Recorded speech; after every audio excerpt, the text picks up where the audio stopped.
தெரிஞ்ச விஷயங்களை இது பண்ணாமல் அப்பா பணம் கொடுக்குறாரு அப்படிங்கிற ஒரு ரீசனுக்காக மட்டும் வந்து நான் வந்து அந்த தொழிலை ஆரம்பித்தேன். ஆனால் அந்தளவுக்கு லாபம் இல்லை, நஷ்டமும் இல்லை, லாபமும் அந்தளவுக்கு கிடைக்கிற மாதிரி இல்லை. இப்படியே ஒரு 3 வருஷம் கிட்ட போயிடுச்சு. என் ஒய்ஃபு கூட சொன்னாங்க, அதாவது இது மாதிரி உங்களுக்கு எது பிடிச்சிருக்கோ அதை நீங்கள் செஞ்சு இது பண்ணுங்கள், அதை விட்டுட்டு அவங்க சொல்கிறாங்க இவங்க சொல்கிறாங்கன்னு சொல்லிட்டு தேவையில்லாமல் எதுக்குங்க நீங்கள் இது பண்ணுறீங்க அப்படிங்கிற மாதிரி சொன்னதுக்கப்புறம் தான் எனக்கு புரிய ஆரம்பிச்சிச்சு. சரி, ஓகே, இதுக்கப்புறம் வந்து இவங்க சொல்கிறது வந்து நம்ம ஒய்ஃப் சொல்கிறதும் கொஞ்சம் கரெக்டு தான். நமக்கு விருப்பப்பட்ட ஒரு ஃபீல்டை தேர்ந்தெடுத்தோன்னா அதில் எந்த விஷயமா இருந்தாலும் வந்து நம்மளால் வந்து இது பண்ண முடியும் அப்படின்னு சொல்லிட்டு எனக்கு வந்து கொஞ்சம் இந்த ஃபேப்ரிக் அந்த மாதிரி வந்து ட்ரெஸ் மெட்டீரியல் அந்த மாதிரி விஷயங்களில் வந்து ஒரு கடை ஆரம்பிக்கணும், துணி கடை ஆரம்பிக்கணும் அப்படிங்கிறது தான் என்னோட இது. அது ஒரு ஆன்லைன் பிஸ்னஸாகவோ இல்லை ஏதோ ஒரு விஷயத்தில் நம்ம வந்து ஒரு பிராண்டை க்ரியேட் பண்ணணும் அப்படிங்கிற ஒரு விஷயம் மட்டும்தான் என் மனசுக்குள்ளே இருந்துச்சு. அதை விட்டுட்டு அப்பா சொல்கிறாங்கன்னு சொல்லிட்டு தான் ஒரு ஹோட்டல் பிஸ்னஸே நான் வந்து ஆரம்பித்தேன். நான் அதில் வந்து எனக்கு எந்த அளவுக்கு எவ்வளோ சம்பளம் கொடுக்குறது இல்லை, அதில் வந்து ஓரளவு நாலேஜ் இல்லை. ஆனால் அப்பா சொன்னாங்க அப்படிங்கிற ஒரு இதுக்கு சரி பணம் கொடுக்குறாங்களே அப்படின்னு சொல்லிட்டு ஆரம்பிச்சிட்டேன். இருந்தாலும் வந்து அந்தளவுக்கு முன்னேற்றங்கிறது எனக்கு கிடையாம தான் போயிட்டு இருந்துச்சு 3 வருஷமாகவே. அதுக்கப்புறம் தான் நான் சரி முடிவு பண்ணேன், இந்த ஹோட்டல் பிஸ்னஸை யாருக்காவது லீஸ்க்கு கொடுத்துட்டு அந்த பணத்தை, ஏன்னா நம்ம ஒரு 4-5 லட்ச ரூபா கொடுத்து ஒரு கடை லீஸ் பிடிச்சிருக்கோம் அப்படிங்கிறப்போ அதை அவங்கக்கிட்ட ஓனர்கிட்ட வாங்குறதுங்கிறது சாமானியப்பட்ட விஷயம் இல்லை.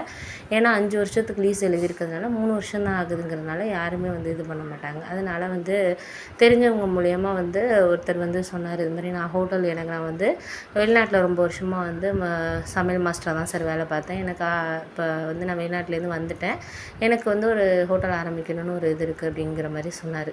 அப்போ தான் எனக்கு புரிஞ்சிச்சு அவருக்கு அந்த தொழிலை பற்றி ஒரு அனுபவமும் இல்லை ஒரு 10-15 வருஷம் வந்து ஒரு எக்ஸ்பீரியன்ஸ் இருக்கிறதுனால அதனால் வந்து அவர் வந்து கேட்டார் இது மாதிரி அப்படின்னு சொல்லிட்டு நான் வந்து ஓகே சரி அப்படின்னு சொல்லிட்டு நாங்கள் லீஸ் அமௌண்ட் பேசுகிறப்போ அவருக்கு 5 லட்ச ரூபா தரேங்கிறாரு. நான் ஒரு 4 லட்ச ரூபா தான் கொடுத்துருந்தேன், எக்ஸ்ட்ரா 1 லட்ச ரூபா தரேனாரு. சரி, அதை நம்ம பிஸ்னஸ்க்கு யூஸ் பண்ணிக்கலாம் அப்படிங்கிறதுனால நான் என்ன முடிவு பண்ணேன்னா, சரி 5 லட்ச ரூபாய்க்கு கொடுத்துர்லாம். அதுக்கப்புறம் நான் யோசித்த விஷயம் என்னென்னா, சரி ஓகே இதுக்கப்புறம் வந்து அவர்கிட்ட கொடுத்துர்லாம் அப்படின்னு சொல்லிட்டு முடிவு பண்ணோம். அதே மாதிரி என் ஒய்ஃபும் சொன்னாங்க, இது நல்ல முடிவு தாங்க அப்படின்னு சொல்லிட்டு அதுக்கப்புறம் அவர்கிட்ட லீஸ்க்கு வந்து நாங்கள் கொடுத்ததுக்கப்புறம் வந்து அவர் ஹோட்டலில் ஆரம்பிச்சிட்டார் 1 வீக்லேயே. அதுக்கப்புறம் வந்து நான் என் ஃப்ரெண்டுங்க மூலியமாக வந்து என்னோடய பிஸ்னஸ் எப்படி டெவலப் பண்ணுறதுங்கிறத பற்றி வெளியூரில் நான் ஒரு இதுலாம் வந்து ஹிந்தி சைடில் இருந்தெல்லாம் வாங்கி வந்து ஒரு துணியெல்லாம் விற்கிறது, எப்படி கம்மி விலைக்கு வாங்கிட்டு வந்து இங்கே நம்ம இது பண்ணலாம் அப்படிங்கிற மாதிரி எங்கள் வீட்டுக்கு பக்கத்துலேயே ஓரளவு எதுக்கு காலேஜ் இருந்துச்சு, அதில் ஒரு ஷாப் மாதிரி ஆரம்பித்தோம். ரொம்ப நம்ம பெரிய அளவில் ஆரம்பிக்கலனாலும் ஓரளவு மீடியம் லெவலில் ஆரம்பிக்கணுங்கிறதுனால ஓரளவு 2 பேரை வேலைக்கு போட்டு ஓரளவு ஆரம்பித்தோம். ஃபஸ்ட்டு எனக்கு அதில் உள்ள விஷயங்களெல்லாம் நான் கற்றுக்கிட்டேன். ஏன் அப்படின்னா அதில் எனக்கு ஓரளவு வந்து தெரிஞ்சுக்கணுன்னு ஆர்வம் இருந்துச்சு அந்த ஃபீல்டில். அதனால் வந்து நிறைய வெளியூர்களுக்கு போகிறது, துணி இங்கே கொஞ்சம் கம்மியாக வாங்கிட்டு நம்ம எப்படி வந்து ஒவ்வொரு மாதமும் ஒரு வந்து ஆஃபர் போட்டு எப்படி சேல்ஸ் பண்ணலாம் அப்படின்னு சொல்லிட்டு மற்ற கடையோட நம்ம எப்படி பெஸ்ட்டாக கொடுக்கலாம் அப்படின்னு சொல்லிட்டு நான் அதெல்லாம் வந்து சர்ச் பண்ணதுக்கப்புறம் எனக்கு ஒரு ஐடியா கிடச்சிச்சு. அது மூலயமா வந்து எனக்கு நல்லபடியாகவே வந்து நான் அதெல்லாம் இது பண்ணேன். ரொம்பவே ஓரளவு ஒரு 2-3 மாதம் வந்து கொஞ்சம் டல்லாக தான் போணுச்சு. அதுக்கப்புறம் அதோட விஷயங்களை புரிஞ்சுக்கிட்டு என் ஒய்ஃபும் வந்து அவங்க வேலையை விட்டுட்டாங்க. ஏன்னா நான் போகிறது ஒரு 10,000 சேலரிக்கு போகிறேன், இருந்தாலும் வந்து உங்கள் பிஸ்னஸ்க்கு வந்தேன்னா அதை விட கொஞ்சம் இது பண்ணலாம், ஒரு ஆள் வேலைக்கு போட்டிருக்கிறதுக்கு பதிலாக நம்ம எக்ஸ்ட்ரா நம்மளே கொஞ்சம் வேலை பார்க்கலாங்க அப்படிங்கிற மாதிரி சொன்னதுக்கப்புறம் சரி ஓகே அப்படின்னு சொல்லிட்டு ஒய்ஃபும் கூட வந்து இது பண்ணாங்க.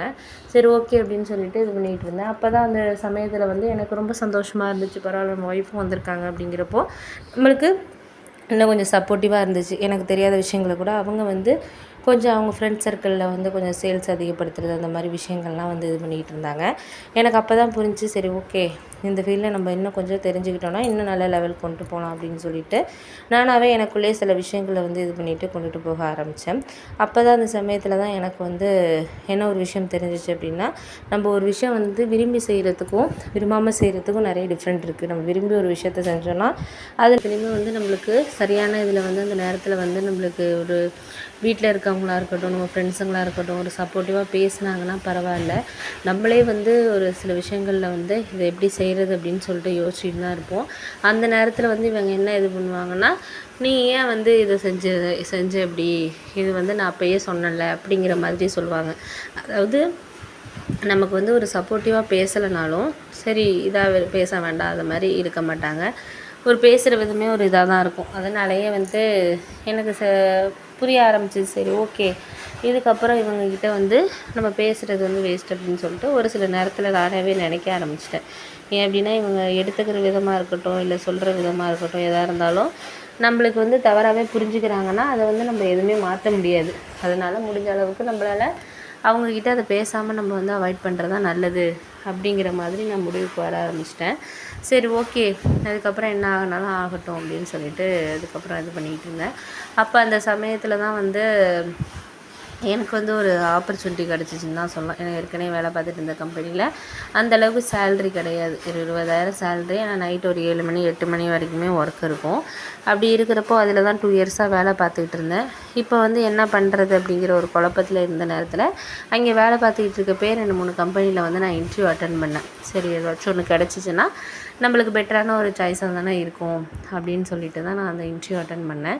இன்டர்வியூ அட்டென்ட் பண்ணதில் எனக்கு அதில் கிடச்சிச்சு. ரொம்ப சந்தோஷமாக இருந்துச்சு. ஏன்னா கிட்டத்தட்ட ஒரு 50 பேர்கிட்ட இன்டர்வியூ வந்ததில் ஒரு 10 பேர் தான் செலக்ட் பண்ணாங்க.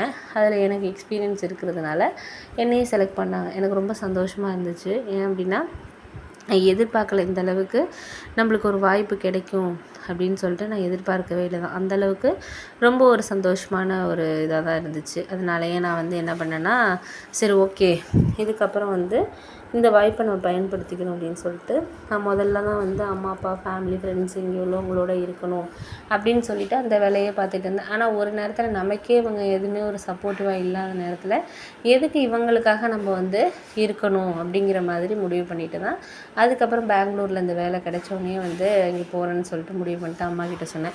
அம்மா உடனே சொன்னாங்க, என்ன சொன்னாங்கன்னா, ஏன் எங்களோடனா இருக்கிறதுக்கு உனக்கு பிடிக்கல, அதனால தான் வேலை பார்த்துட்டு போறியா அப்படிங்கிற மாதிரி சொன்னாங்க.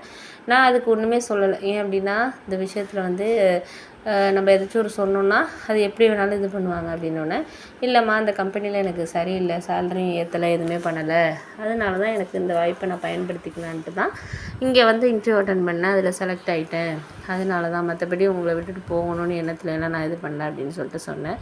சரிப்பா உன் இஷ்டம் அப்படின்னு சொல்லிட்டு சொன்னாங்க.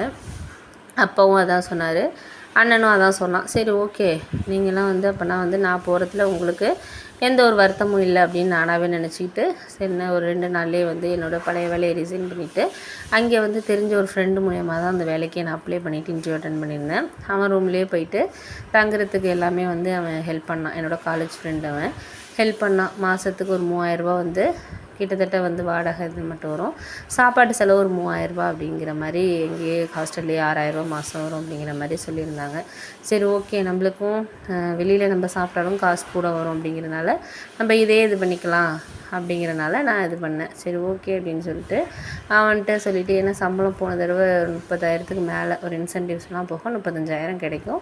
ஒரு சாப்பாடு செலவெல்லாம் போக நம்மளுக்கு வந்து ஒரு 27,000 28,000 கிடைக்கும் அப்படிங்கிற மாதிரி எனக்கு ஒரு இது இருந்துச்சு. அதோட வீட்டுக்கும் நம்ம வந்து இத்தனை 2 வருஷமாக பணம் கொடுத்துட்டு இருந்தோம். இனிமேனாச்சும் நமக்குன்னு, ஏன்னா எங்கள் அண்ணன்லாம் அவன் சேவ் பண்ணி ஒரு இடம் வாங்கி போட்டான்.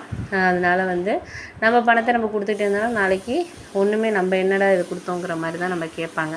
அதனால வந்து நான் என்ன முடிவு பண்ணேன்னா, சரி ஓகே இதுக்கப்புறம் நம்ம வந்து இந்த விஷயத்தில் வந்து கொஞ்சம் நம்ம வந்து கரெக்டாக இருக்கணும் அப்படிங்கிறதுனால நான் என்ன சொல்லிட்டேன்னா, சரி இதுக்கப்புறம் வந்து நம்ம வந்து பார்த்துக்கலாம்.